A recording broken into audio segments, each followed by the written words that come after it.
சிந்து பைரவி சீரியல்ல மகா சிவாவோட ஜாதகத்தை எடுத்துக்கிட்டு ஜோசியர்கிட்ட காமிச்சுக்கிட்டு இருக்கிறாங்க. அந்த ஜோசியரு யாரு சொல்லி அப்படி சொல்றாரு அப்படிங்கிறது தெரியல.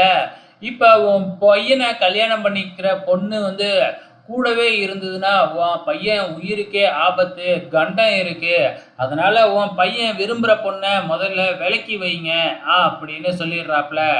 ஏற்கனவே எப்பன்னு காத்துக்கிட்டு இருக்கிற இந்த மகா இப்படி ஒரு சான்ஸ் கிடைக்குது இல்லையா, சும்மா இருக்குமா? இந்த பக்கம் நம்ம சிவா உட்காந்து சாப்பிட்டுக்கிட்டு இருக்கும் பொழுது ஆறுமுகத்தையும் கூப்பிட்டு சாப்பிட சொல்றாப்புல. ஆறுமுகம் வேண்டுதல் பண்ணார் இல்லையா, ரெண்டு கையிலையும் சூடத்தை ஏத்தி.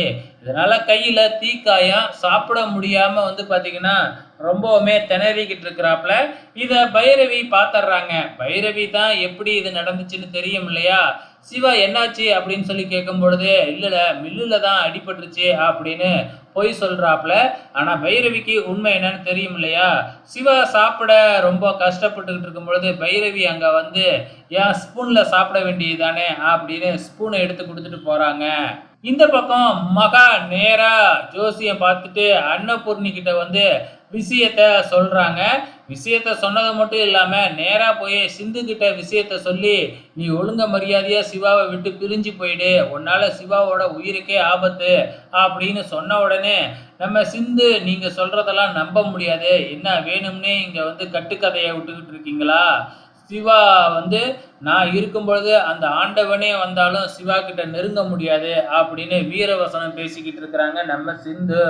இந்த பக்கம் பைரவி ஆறுமுகத்துக்கு மேல பரிதாபம் வந்து ஆயில்மெண்ட்லாம் எடுத்துட்டு போய் ஆறுமுகத்தோட ரூம்ல ஆறுமுகத்துக்கே தெரியாம வச்சுட்டு வராங்க.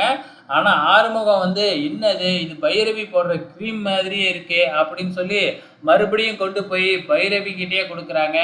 டேய் அது கிரீம் இல்லடா, புண்ணுக்கு போடுற மருந்து, உனக்காகத்தான் நான் வச்சேன் அப்படின்னு உடனே ஆறுமுகம் பயங்கரமா சந்தோஷப்படுறாப்புல. நம்ம பைரவிக்கு ஆறுமுகத்தை நினைச்சு கொஞ்சம் ஃபீலிங் இருக்கு, இருந்தாலும் மனசு தான் ஏத்துக்க மாட்டேங்குது. கடைசியா என்ன நடக்குது அப்படின்னு பாத்தீங்கன்னா, நம்ம அன்னபூர்ணி வந்து நம்ம சிவா கிட்ட பேசி பார்க்குறாங்க. இந்த மாதிரி சிந்து உன் கூட இருந்தா உன் உயிருக்கு ஆபத்தான், உன் அம்மா பார்த்துட்டு வந்து சொல்றா அப்படின்னு சொல்லிக்கிட்டு இருக்காங்க. ஆனா சிவா அதையும் நம்ப மாட்டேங்கிறாப்புல. கடைசியா ரூமுக்கு போன உடனே சிவா மேல வந்து ஒரு ஓனா விழுவுது. பயந்து போய் துடிக்கிறாப்புல. ஆனா இது சிந்துவோட வேலை தான். பிளாஸ்டிக் ஓனான தூக்கி போட்டு விளையாண்டுக்கிட்டு இருக்கிறாங்க. ஸோ இதோட இன்னி எபிசோடு முடிஞ்சிருக்கு. வெயிட் பண்ணி பார்க்கலாம் அப்கமிங்கில் என்ன நடக்க போகுதுன்னு.